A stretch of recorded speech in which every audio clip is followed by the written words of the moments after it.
যে গাছের মধ্যে কি করেছি জানেন, এই একটু টুকরো স্প্রে করবো গাছের মধ্যে, স্প্রে করার মধ্যে গাছটা তো সামনে কীভাবে হয় না, বুস্টার টু দিয়ে।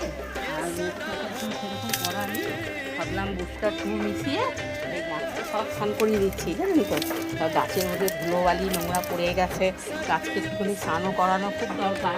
হ্যাঁ, সব গাছের মধ্যে ভাবলাম গাছের মধ্যে জল দিয়ে স্নান করিয়ে দিই, বেশি না কেন, জল তো এভাবে স্প্রে করলে অতটা জল ছিটাবে না।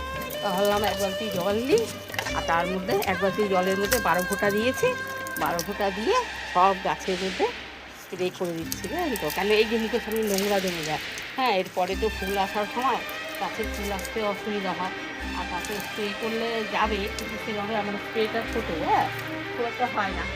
এবার ভাবলাম একটুখানি মগের মধ্যে জল দিয়ে, ও যারা যে গাছগুলো উঁচু আছে যেমন এই